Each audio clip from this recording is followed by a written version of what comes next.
Ya pemirsa, Anda kembali bersama kami di Breaking News pemirsa, dan kita akan menyaksikan langsung seperti apa jalannya sidang pra-peradilan yang digelar di Pengadilan Negeri Jakarta Selatan berikut ini pemirsa. Ya pemirsa, seperti inilah suasana di Pengadilan Negeri Jakarta Selatan yang kemudian hari ini menggelar sidang pra-peradilan yang dilayangkan Hasto Kristianto untuk menguji status tersangka dugaan suap di kasus Harun Masiku.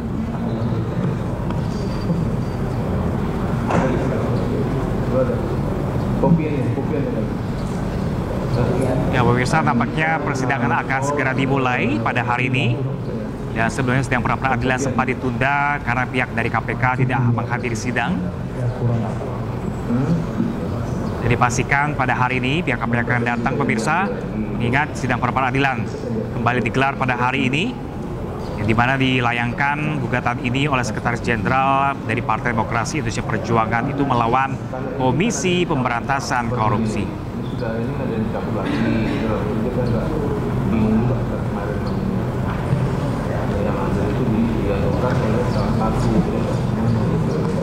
Ya pemirsa, ini adalah tim kuasa hukum dari Hasto Kristianto yang dirinya akan melawan dari pihak KPK yang seharusnya sidang ini digelar pada Senin lalu pemirsa, namun ditunda karena KPK tidak hadir.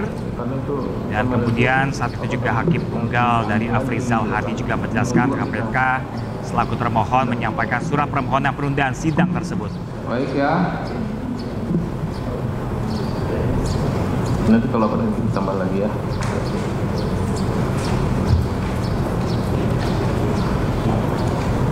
Oleh karena sudah hadir ya, sudah lengkap, namun jika ada hal lain yang belum lengkap, jangan lupa.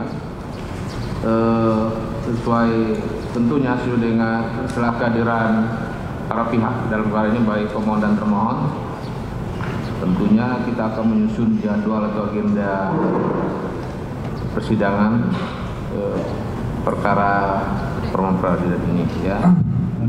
Yang mulia. Ya. Yang mulia, yang kami hormati bahwa sebelumnya pada persidangan di pengadilan yang mulia ini tanggal 3 yang mulia menyampaikan bahwa ketidakhadiran KPK bahwa karena tidak siap. Kemudian yang mulia perlu kita sampaikan bahwa pada tanggal 5 bahwa setelah terjadi P21 kami juga sudah menyampaikan surat keberatan kepada KPK untuk menghormati lembaga pengadilan, di mana di pengadilan inilah kita menguji sah atau tidaknya tersangka dari status klien kami. Kemudian pada tanggal 6 hari Kamis kami mendapatkan undangan dari KPK bahwa telah untuk melakukan tahap 2. Dan hari Jumat kemarin tanggal 7 sudah dilimpah ke Pengadilan Negeri Jakarta Pusat, Pengadilan Tipikor. Yang perlu kami beritahukan bahwa kami menghormati proses pengadilan yang mulia ini, tapi kami berharap juga KPK tidak menggunakan cara-cara seperti ini yang menyampaikan bahwa tidak siap, tetapi ternyata dipercepat berkasnya untuk dilimpahkan kepada Pengadilan Tipikor. Itu saja yang mulia. Terima kasih. Silakan pada pihak termohon memberikan tanggapannya. Terima kasih yang mulia. Terkait dengan apa yang disampaikan oleh kuasa hukum dari pemohon tadi, berkenaan dengan utamanya berkenaan dengan posisi kami selaku termohon dalam hal ini, bahwa sebagaimana telah disampaikan tadi, kami ketika ada panggilan berkenaan dengan persidangan di tanggal 3 sudah menyampaikan surat kepada Yang Mulia Hakim Pra-Peradilan berkenaan dengan ketidakhadiran kami pada persidangan pertama, yang di situ memang sudah kami sebutkan alasan-alasannya, dan memang sebagaimana sudah disampaikan tadi, yang mungkin Yang Mulia juga sudah mencermati terkenaan dengan surat tersebut, bahwa sebagaimana yang kami sampaikan, permintaan penundaan demikian itu adalah merupakan suatu hak bagi kami termohon untuk kemudian mensikapi panggilan tersebut, karena kami masih membutuhkan waktu untuk mempersiapkan beberapa keadaan. atau beberapa hal berkenaan dengan materi pra-peradilan.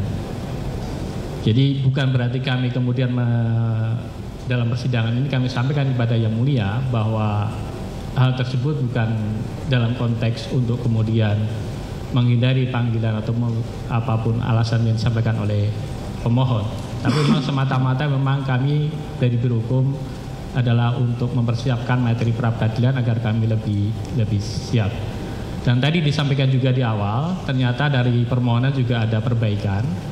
Dan sebelum dibacakan, kami ingin memperoleh penjelasan apakah perbaikan tadi cukup substansial atau tidak, sehingga kami masih memerlukan berkenaan dengan perbaikan tadi, kira-kira apa yang perlu kami sikapi dari perbaikan tadi, apakah mencakup materi yang relevan untuk kami persiapkan materinya lagi atau bagaimana. Terima kasih. Maksudnya apa tadi? Terkait dengan adanya perbaikan yang disampaikan, katanya ada perbaikan, itu kami belum menerima perbaikannya, jadi barangkali seperti apa, apakah mau minta keterangan apakah cukup relevan materi perbaikannya, cukup banyak atau tidak, atau kemudian merubah materi atau tidak, dan sebagainya. Kami mohon bisa diberitahukan karena kami sampai saat ini belum memperoleh informasi tersebut. Demikian. Perbaikan di Mau izin tambahan juga yang mulia. Kalau tadi disampaikan oleh kuasa pemohon bahwa kalau dari sisi termohon dalam konteks penanganan perkara pokok, memang perkara ini kami tegaskan sudah dilimpahkan ke Pengadilan Tindak Pidana Korupsi pada Pengadilan Negeri Jakarta Pusat berdasarkan surat pelimpahan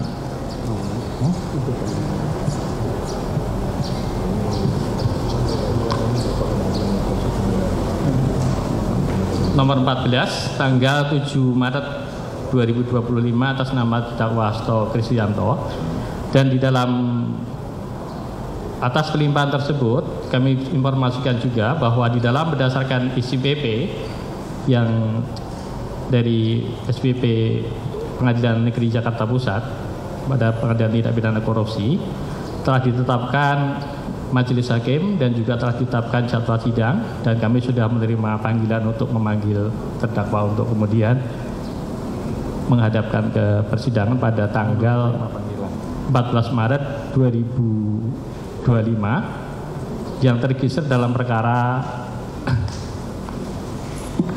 nomor 36 garis miring Pitsus Step Datar TPK garis miring 2025 garis miring PN Jakarta Pusat tertanggal 7 Maret 2025 atas nama Hakim Ketua Majelis Hakim, atas nama Hakim Ketua ini Pak Rios Rahmanto SHM. Demikian. Jadi begini ya, jadi sebagaimana tadi telah sama-sama kita dengar ya, apa yang disampaikan oleh pemohon dan pihak termohon. Ternyata pada hari Jumat kemarin benar ada pelimpahan perkara permohonan akuo ya, terkait perkara permohonan akuo ke Pengadilan Tipikor Jakarta Pusat ya. Oleh karena itu tentu berdasarkan ketentuan yang berlaku ya terkait perkara gugurnya perkara permohonan pra peradilan ya, ketika dilimpahkan atau dipesan ini tentu kita akan mengambil sikap ya, mengambil sikap. Oleh karena ini juga kita perlu memastikan dari para pemohon dan termohon ternyata benar adanya sesuai dengan juga disampaikan oleh pemohon dan termohon tadi ya. Kita akan menentukan, pengadilan akan menentukan sikap untuk terhadap adanya pelimpahan ini. Oleh karena itu sidang ini akan kita skor ya sampai pukul 1:30 nanti habis soma ya, untuk menentukan sikap kita terhadap adanya kenyataan bahwa perkara pokok sudah dilimpah ya. Itu untuk diketahui karena kita sesuai dengan ketentuan ya, mau kita harus menjalani ketentuan aturan yang memang sudah berlaku adanya. Saya kira demikian ya. Boleh, terima kasih Yang Mulia. Kami hanya sekedar mencoba bertukar pikiran dengan Yang Mulia, mengingat ada putusan MK nomor 102 tahun 2015 ya, yang sebenarnya kalau dilihat amarnya pada pokoknya menyatakan bahwa meskipun berkas perkara sudah dilimpahkan, tidak serta-merta permohonan pra peradilan akan menjadi gugur. Ini yang kami ingin disampaikan kepada Yang Mulia, meskipun terus terang kami sangat risau Yang Mulia dengan tindakan KPK yang mencoba mengulur waktu, kemudian mengambil tindakan-tindakan yang menurut hemat kami ini adalah satu bentuk penghinaan terhadap proses hukum yang kita jalani ini. Ya, proses hukum di Pengadilan Negeri Jakarta Selatan ini. Ya, kalau misalnya memang nanti Yang Mulia akan memutuskan bahwa penyelesaian pemeriksaan perkara ini akan kita akhiri sampai di sini, itu sepenuhnya kami serahkan kepada Yang Mulia. Tetapi sekali lagi kami ingin menyampaikan bahwa salah satu yang mohon dipertimbangkan betul adalah putusan Mahkamah Konstitusi tadi. Begitu Yang Mulia. Terima kasih. Ya.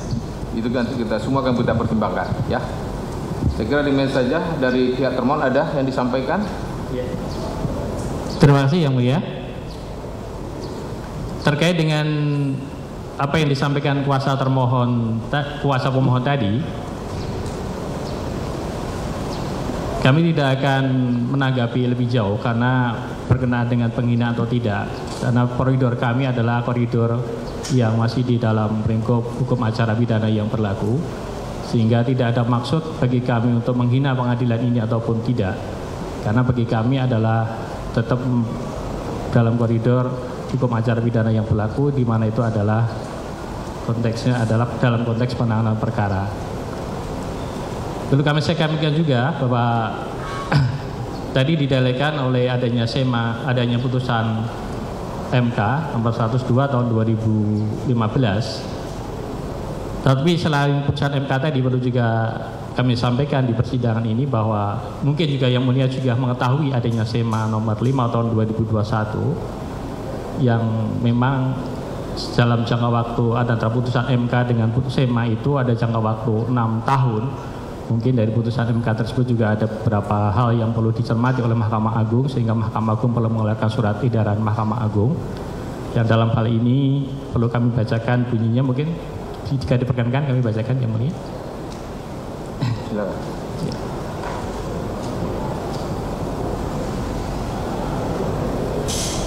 SEMA nomor 5 tahun 2021 pada bagian A mengenai rumusan kamar pidana pada dalam angka 3 disanakan bahwa dalam perkara pidana sejak berkas perkara dilimpahkan dan diterima oleh pengadilan serta-merta menggugurkan pra-peradilan sebagaimana dimaksud pasal 82 ayat 1 huruf D KUHP. Karena sejak dilimpahkan perkara pokok ke pengadilan, status tersangka beralih menjadi terdakwa. Status penahanannya beralih menjadi wewenang hakim. Dalam hal hakim pra-peradilan tetap memutus dan mengabulkan permohonan pemohon, putusan tersebut tidak menghentikan pemeriksaan perkara pokok. Jadi demikian yang kami sampaikan. Jeda waktu 6 tahun tadi mungkin menjadi pertimbangan Mahkamah Agung untuk mengeluarkan SEMA ini. Terima kasih Yang Mulia. Ya, sudah dengar ya. Dengan demikian kita akan mengambil sikap terhadap hal itu ya. Jadi dua ada kubu atau kontroversi ini ya terhadap hal tersebut ya. Saya kira gitu aja ya. Nanti kita akan skor untuk mengambil sikap terhadap ini ya, kira-kira 1:30 sampai jam 2. Kemudian 1:30 bisa kita mulai persidangan ya. Rekan itu sidang dalam perkara ini kita skor.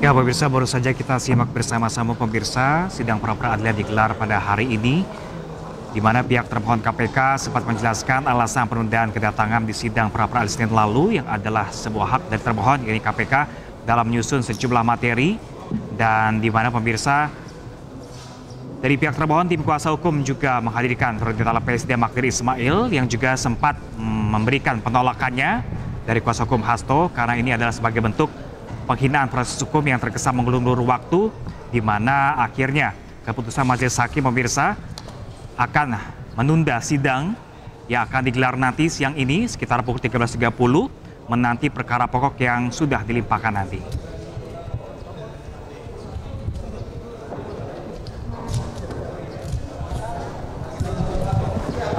Dan informasi yang kami dapatkan tadi pemirsa bahwa sidang pra-peradilan akan kembali dilanjutkan nanti sekitar pukul 13.30 waktu Indonesia Barat.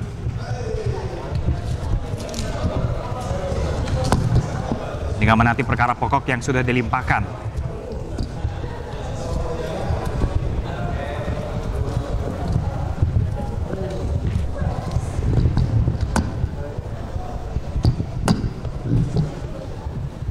Karena menurut informasi pemirsa, dalam sistem hukum pidana di Indonesia, pra-peradilan ini diatur dalam pasal 77 hingga pasal 83 KUHP, di mana pra-peradilan merupakan mekanisme hukum yang memungkinkan tersangka, keluarga atau kuasanya untuk menguji keabsahan tindakan aparat penegak hukum seperti penangkapan, penahanan, penghentian penyidikan atau penghentian penuntutan. Dan kemudian pemirsa, untuk kasus ini sudah dilimpahkan di pengadilan. Dan menurut putusan Mahkamah Konstitusi, di mana pra-peradilan akan berakhir ketika berkas perkara ini sudah dilimpahkan ke pengadilan. Dan inilah yang masih kita nantikan pemirsa, di pukul 13.30 nanti terkait kelanjutan dari sidang pra-peradilan Hasto Kristianto melawan KPK. Dan pemirsa, kita ikuti bersama-sama pemirsa pernyataan dari tim kuasa hukum Hasto Kristianto terkait pra-peradilan pada hari ini. Pihak KPK untuk menghormati lembaga pengadilan.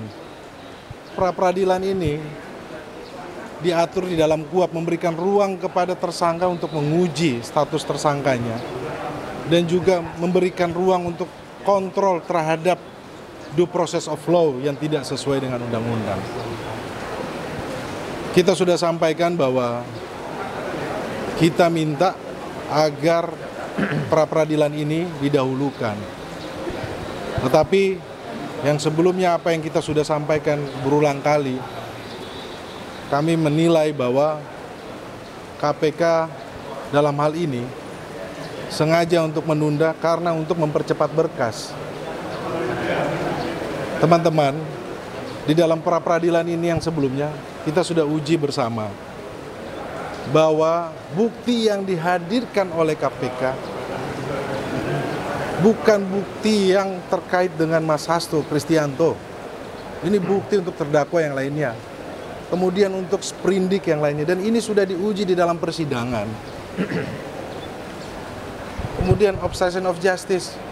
Ada kesaksian teman-teman, namanya saudara Tio, di mana dia mendapatkan penekanan atau mendapatkan tekanan-tekanan terkait untuk merubah BAP-nya. Itu sudah terungkap di sidang pra-peradilan sebelumnya. Kita harapkan, ayolah, harusnya kita hormati dulu pra-peradilan, kita uji dulu baru masuk pokok perkara. Kalau perkaranya buktinya lemah, saksinya dipaksa, kemudian saksinya keterangannya berdiri sendiri, bagaimana kita mau masuk ke pokok perkara? Ini kan sebenarnya ruang pra-peradilan inilah yang harusnya kita uji dulu dong, baru kita masuk kepada pokok perkara. Kemudian juga kita sudah sampaikan, kita minta KPK menghormati hak dari Mas Hasto Kristianto sebagai tersangka untuk menghadirkan saksi fakta. Itu juga pun tidak dikabulkan. Apa yang mau kita harapkan teman-teman dari penegakan hukum yang ada di Indonesia seperti ini? Ini bisa terjadi sama siapa saja. Kalau Mas Hasto Kristianto bisa diginiin, semuanya bisa. Hukum dibulak-balik, hukum dipermainkan. Karena diorder, karena punya kepentingan, kekuasaan. Ini yang mau kita harapkan penegakan hukum seperti ini. Kita sebagai Indonesia malu ditonton oleh jutaan mata yang ada di Indonesia dan maupun di luar negeri menilai penegakan hukum kita seperti ini. Menurut saya ini merupakan catatan buruk terhadap penegakan hukum yang ada di Indonesia. Makasih. Tadi dengan adanya statement dari JPU yang bilang bahwa ada SEMA tadi. Kami pikir bahwa sudah ada putusan Mahkamah Konstitusi. Kami tidak mengomentari tersebut, tetapi kami menilai bahwa undang-undang harusnya yang tertinggi menjadi patokan dalam mengambil keputusan. Mungkin jelasnya begini, ya. Kekuatan mengikat surat edaran itu adalah untuk kepentingan internal Mahkamah Agung, ya. Dan coba lihat apakah surat edaran itu masuk dalam berita negara atau tidak. Saya tidak yakin itu masuk dalam berita negara, sehingga itu tidak mengikat. Nah, sementara putusan Mahkamah Konstitusi ini menurut undang-undang mengikat sejak dibacakan. Siapapun terikat dengan itu. Sehingga oleh karena itu seharusnya dan tentu kita harapkan bahwa Pengadilan Negeri Jakarta Selatan ini akan menghormati putusan Mahkamah Konstitusi ini. Ya, dalam arti bahwa mereka harus memutus perkara ini dengan mengesampingkan ya apa yang ditetapkan oleh KUHP mengenai kewenangan untuk menggugurkan pra-peradilan. Sebab apa? Sebab kewenangan menggugurkan itu akan terjadi karena ini ada cara-cara yang tidak ya benar ya dan tidak menurut hukum dilakukan oleh KPK secara sengaja. Makanya itu yang saya sampaikan dari tadi, kalau ini kita biarkan ya, ini akan menjadi kebiasaan buruk dalam praktek hukum kita yang merugikan semua pihak. Ini yang harus dicegah oleh pengadilan sekarang. Saya kira begitu ya. Ya, saya tambahkan sedikit. Tadi pagi saya sampaikan bahwa KPK telah menegakkan hukum dengan cara mengenyambingkan hukum. Siang ini akan saya sampaikan dengan tegas bahwa KPK telah menegakkan hukum dengan melanggar hak asasi manusia. Gagasan pra-peradilan ini merupakan ciri negara hukum. Sudah ada sejak abad 18, di mana orang kalau dijadikan tersangka wajib diuji dulu, benar nggak penetapan tersangka itu. Bukannya malah diikuti proses peradilannya, bukan mau membuktikan bahwa dia benar, bukan mau menyampaikan bahwa memang betul prosedur penetapan tersangka Pak Hasto ini betul-betul benar, malah dipotong di tengah jalan. Ya, saya sampaikan lagi, pra-peradilan itu hak tersangka, hak asasi manusia. Apa akibat dari P21 dan percepatan proses ke pengadilan? Sama dengan bahwa KPK mengabaikan hak tersangka. Jadi ini bukan soal ya dibuktikan aja di pengadilan nanti. Kalau itu udah pokok perkara. Yang kita perjuangkan sekarang ini dan yang dipotong oleh KPK itu benar nggak kewenangannya digunakan? Betul nggak sesuai dengan prosedur? Apakah ada alat bukti permulaan? Ini yang diuji di pra-peradilan. Ya, karena nggak mau diuji, makanya dipercepat, dilimpahkan ke pengadilan. Apa begini caranya? Itu yang penegakan hukum yang benar apa? Saat Pak Hasto Kristianto, Sekretaris Jenderal PDI Perjuangan dibegitukan, siap-siap kita semua dibegitukan. Siap-siap Bapak Ibu semua mengalami hal yang sama. Ditetapkan tersangka, mau menguji hak kita, dipercepat berkasnya. Ya. Jadi sekali lagi yang pertama KPK telah mau menegakkan hukum dengan mengenyambingkan hukum. Yang kedua KPK mau menegakkan hukum dengan memberangus hak asasi manusia, hak tersangka. Itu yang saya mau sampaikan. Terima kasih. Oke, saya tambahkan ya. Begini ya teman-teman ya. Pertama-tama kita itu semakin yakin bahwa proses penetapan tersangka ini adalah pemindahan yang dipaksakan. Gitu. Kenapa kita katakan sebagai pemindahan yang dipaksakan? Ini buktinya bahwa pra-peradilan itu tidak dipertimbangkan. Pada saat ini kita melihat bahwa ada kekhawatiran dari KPK untuk bisa berdiskusi, beradu argumentasi. Apakah memang hak-hak seorang tersangka itu bisa diuji atau memang bisa dibuktikan bahwa prosedurnya itu sudah sesuai dengan prinsip-prinsip hukum. Itu paling penting sebenarnya. Karena seperti yang dikatakan oleh Pak Tra tadi gitu kan, prinsip dari adanya pra-peradilan ini adalah habeas corpus untuk menguji apakah secara prosedural mendapatkan alat bukti itu sudah benar, relevan, dan itu bisa menjadi alat bukti. Itu paling penting sebenarnya gitu kan. Dan itu merupakan sebagai fungsi-fungsi kontrol. Pemidanaan bukan untuk menghukum seseorang individu, bukan.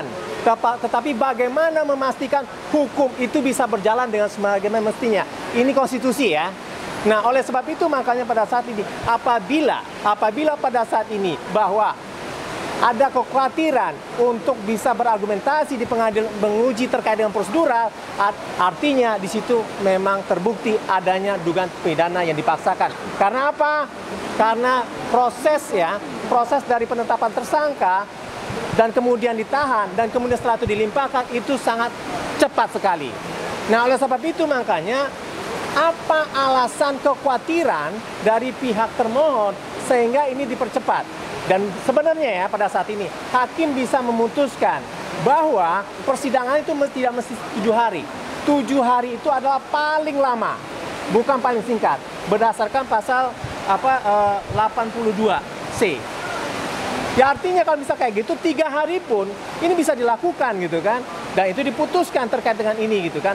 Apabila memang ada itikat untuk menyelesaikan ini dan berargumentasi secara argumentatif bahwa prosedural untuk mendapatkan alat bukti dalam artian bewis puring itu bisa dipenuhi oleh KPK sebagai aparat penghukum untuk menetapkan seseorang menjadi seorang tersangka. Lah itu dikatakan sebagai hak-hak tersangka. Dan inilah dikatakan sebagai prinsip-prinsip fair trial sebagaimana dalam konsep-konsep hak asasi manusia. Itu kira-kira teman-teman. Terima kasih. Terima kasih.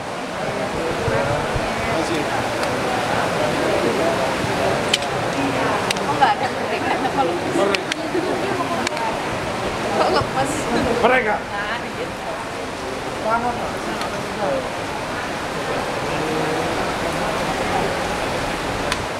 Ya pemirsa, Majelis Hakim memutuskan untuk sidang diskors hingga siang nanti pemirsa, tepatnya di pukul 13.30 nanti, di mana penundaan ini pun mendapat penolakan dari kuasa hukum Hasto, di mana dinilai sebagai bentuk dari penghinaan proses hukum yang terkesan mengulur-ulur waktu pemirsa. Dan kuasa hukum juga menilai bahwa KPK sengaja menunda untuk mempercepat pelimpahan berkas, di mana alasan dari KPK menunda adalah karena perkara sudah dilimpahkan ke pengadilan, yang artinya pra-peradilan otomatis gugur pemirsa, karena pokok perkara akan diperiksa oleh hakim dalam sidang utama. Dan pemirsa, breaking news masih akan kembali sesaat lagi dengan rekan saya Anita Dewi. Sesaat lagi tetaplah bersama kami.